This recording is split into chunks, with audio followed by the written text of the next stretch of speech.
এ ভাই অকটেন নাই? আহা, অকটেন না থাকলে ভাই গিয়া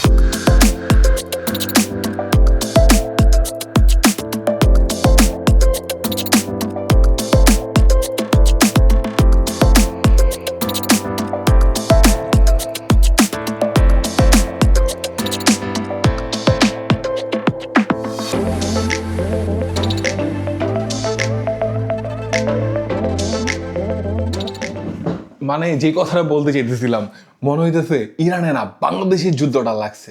মানে তেল নিয়ে এই পরিমাণে ক্রাইসিস লাগছে, মানে পুরা মাথা নষ্ট অবস্থা।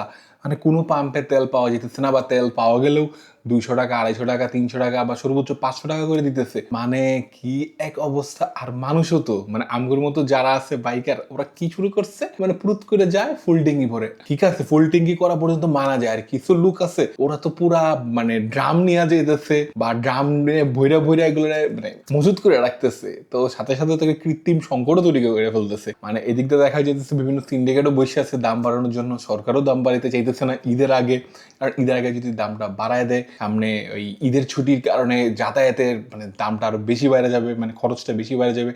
বিভিন্ন কমপ্লেক্সিটি লাগিয়ে গেছে। তার মধ্যে হইতেছে কি, আমার বাইক মোটামুটি মানে 10-15 দিন ধরে বন্ধ, মানে 10-15 দিন ধরে চালাতেছি না। কারণ হইতেছে কি, মানে আমার মিটারটা হঠাৎ করে প্রবলেম শুরু হয়ে গেছে। তো আমি লাস্ট একটা ভিডিওতে দেখাইছিলাম যে মিটারটা হঠাৎ করে অনেক উপরে উঠে গেছে। মানে দেখা যেতেছে যে যেখানে আমি 10-15 মানে গতিতে চালাইতেছি, সেটা হচ্ছে 60-70। তো এরকম করতে করতে একদিন হঠাৎ করে দেখি না আমার মিটার কাজ করতে, একদম এরর চলে আসছে। তো সেই জন্য ঠিক করতে গেছিলাম ইয়ামাহা সার্ভিস সেন্টারে। ওরা চাইছে 3500 টাকা জাস্ট সেন্সরটা চেঞ্জ করবে। আমি কই 3500 টাকা এই সেন্সর আমি তো চেঞ্জ করার পাবলিক না। তো আপাতত ঈদের আগেই চেঞ্জ করতেছি না। তো বাইক তো চালাইতেছি না, মনে হইতেছে যে কি যে মানে কি এক অবস্থা, বাজে অবস্থা। তো এর মাঝখানে পাম্পও দেখলাম। আমি যে এলাকায় থাকি সেই এলাকায় ম্যাক্সিমাম পাম্পই বন্ধ। আর সকালবেলা অফিসে বাসে যাওয়ার সময় দেখি পাম্পগুলো বন্ধ, আসার সময় দেখি বন্ধ। তো সেই জন্য আসলে মানে কেমন লাগতেছিল যে সামনে ঈদের সময় বাড়িতে যাব, বাইকটা নিয়ে একটু ঘুরবো, মানে কোনো জায়গায় তেল পাওয়া যেতেছে না। নিজেও হঠাৎ করে প্যানিক ফিল করা শুরু করছি। এতদিন কিন্তু আমি প্যানিক ফিল করি নাই, মনে হয়েছে যে ঠিক হয়ে যাবে, আস্তে ধীরে ঠিক হয়ে যাবে, কিন্তু ঠিক হওয়ার কোনো নামই নাই। তখন আমি একটু হতাশ হয়ে গেলাম। তো আশেপাশে দেখতেছি কে কি করে। তো আমার এক কলিগ দেখলাম সে একটা ড্রাম নিয়ে তেল নিয়ে আসতেছে, তার পরিচিত এক পাম্প থেকে ফোন দিছে, তেল পাঠায় দিছে, বা আরেকজন নিয়ে আসছে। তো সেই ক্ষেত্রে আমিও প্ল্যান করলাম যে ঠিক আছে 5-10 লিটার আমিও নিয়ে আসি। তো সেই কাজটা আজকে করছি।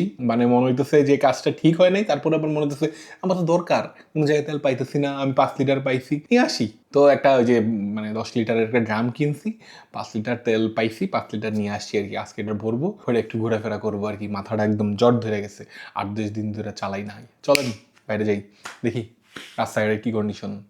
এক হাতে তেল আর এক হাতে এই যে সোয়াবিন তেল ছোট বোতলে ভরার জন্য যেটা ইউজ করতাম, তো এটাই নিয়ে নিছি। এরকম কিছু নাই যে মানে সুন্দরভাবে তেল ঢালবো। চলেন, কন্ডিশন দেখে বোঝা যাইতেছে কয়দিন ধরে চালাই না।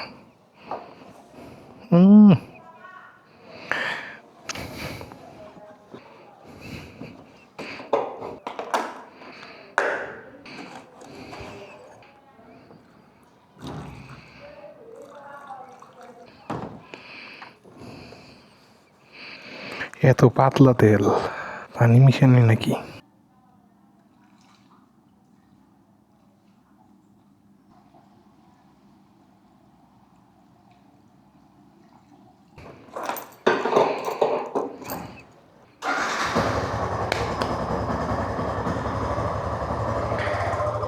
ও, সকালবেলা যখন আগে বাইকগুলো বের করতাম, এরকম বাগান বিলাসের পাপড়িগুলো পরে থাকতো, সুপার লাগতো। তো এই রাত্রেবেলা ওই হেডলাইটের আলোতে পাপড়িগুলো খুবই চমৎকার লাগলো, সেই জন্যই আসলে ক্যাপচার করা। এই দেখেন রাস্তায় বেরোইছি, ইঞ্জিনের এরো লাইট জ্বলে আছে, এবিএস এর এরো লাইট জ্বলে আছে, এদিকে আমার ইন্ডিকেটর ভুলভাল ইন্ডিকেশন দিতেছে, মানে জাস্ট হ্যানোয়িং। হ্যাঁ, এগুলো নিয়ে কি বাইক চালানো যায়? আমি বাইক খুব বিরক্ত লাগে আমার। যদিও 3 বছর পার হয়ে গেছে বাইকের। মার্চের 5 তারিখ 2023 সালের মার্চের 5 তারিখ কিনছিলাম। তো সেই হিসেবে এই ইউটার্ন কি পার হয়ে গেছি? এই যে না ইউটার্ন, এটা ইউটার্ন নিতে হবে খুব সাবধানে এই রোডটায়। তো 2023-এর মার্চ মাসের 5 তারিখ কিনছিলাম। 24 গেল, 25 গেল, 26 আইসা পড়লো, মানে 3 বছর ক্রস করে ফেলছে আলহামদুলিল্লাহ। তো এর মাঝখানে মেজর কোনো ইস্যু পাই নাই। ইস্যুর মাঝখানে এই যে এখন আমার একটা ইস্যু দেখা দিল 3 বছরের মাথায় আইসা, যে আমার সেন্সরটা কাজ করতেছে না। এই যে কিসের সেন্সর এটা? স্পিডোমিটারের সেন্সর। এটা মনে হয় এবিএস এর সাথে কোনোভাবে connected. I do have extra light, so I put them on বাঁশ না পাইপ স্যানিটারি জিনিসপাতি। তো একটা পাম্প পর্যন্ত যাই, যদি টাকা আছে পকেটে, 1000 টাকা আছে, যদি দেখি পাম্প খোলা আছে কোনো কারণে, তেল ভরে ফেলবো। আর যে জিনিসটা দেখতেছেন এটা ভুয়া, মানে এই ইন্ডিকেটারও কাজ করে না ঠিকঠাক। আমার সব গেছে। এই ইঞ্জিনটা যে ঠিকঠাক আছে, ব্রেকগুলো যে কাজ করতেছে সেই তো অনেক। লাইট টাইট জ্বলতেছে, হেডলাইট জ্বলতেছে, তারপর ইঞ্জিন জ্বলতেছে, কিক টিপ দেওয়ার সাথে সাথে স্টার্ট নিয়ে নিতেছে।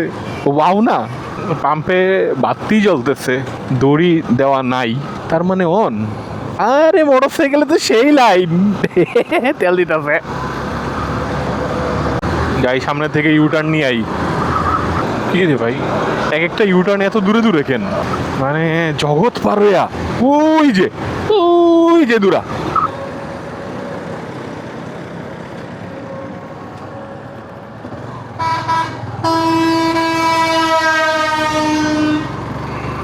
দেখি পাম্প পর্যন্ত এসে পড়ছি। তেল কেমনে কি? আহা,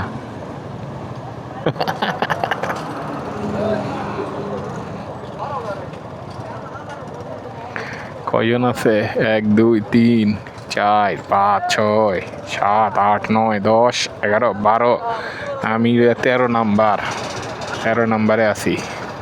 দেখি আরেকজন আইতেছে 14 নাম্বারে। দিতেছে তেল। হ্যাঁ, 2 দিন ধরে খালি দেখলাম তেল বন্ধ। হ্যাঁ, কি কয় অকটেন নাই? এ ভাই অকটেন নাই? আহা,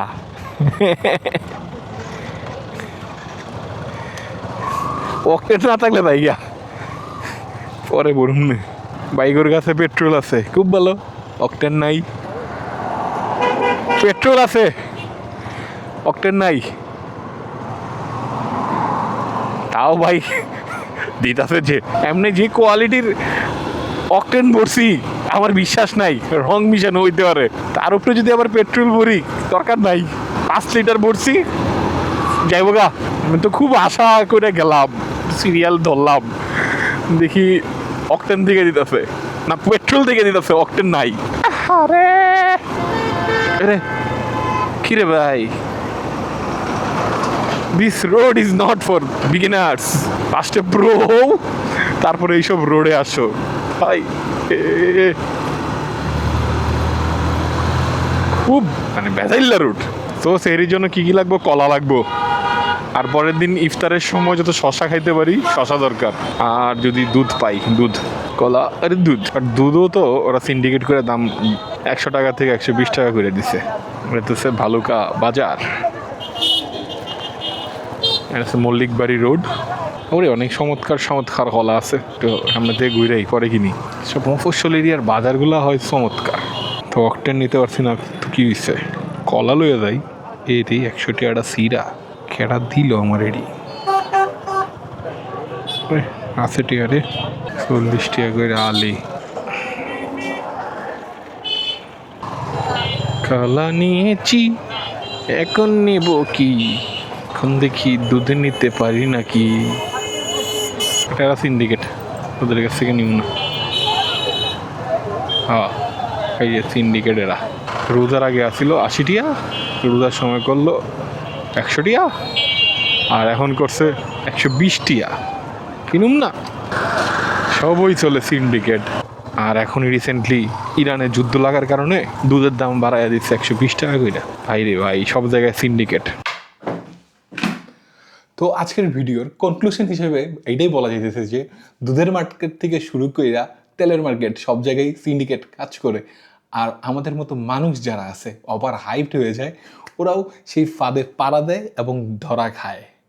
তো সেই সব সিন্ডিকেট থেকে সাবধান থাকতে হবে এবং একটা হাইপ থেকে একটু দূরে থাকতে হবে। ভাই, বাস খেলে তো সবাই বাস খাবে, তেলের দাম যদি বাড়ে, সবার জন্যই তো তেলের দাম বাড়ছে, আপনার কি আমার কি। মানে ব্যাপারটা হচ্ছে কি মানে এইসব কইরাই কিন্তু আমরা যে হঠাৎ করে মনে হচ্ছে আরে তেলের দাম বাড়বে সবাই কিনো কিনো, তো এইগুলো করতে করতে তো আসলে এখন পাওয়া যেতেছে না, সামনে তো অবশ্যই দাম বাড়বে, তাছাড়া তো কিছু করার নেই। তো আজকের ভিডিও এই পর্যন্তই, কোনো স্ক্রিপ্ট ছিল না, কোনো প্ল্যান ছিল না, হঠাৎ করেই মনে হইলো যে কিছু একটা করি আপনাদের জন্য। ভালো লাগলে ভিডিওটা লাইক দিবেন, কমেন্ট করবেন, আর পেজটা যদি মনে হয় সাবস্ক্রাইব করার দরকার করে দিবেন। Thank you.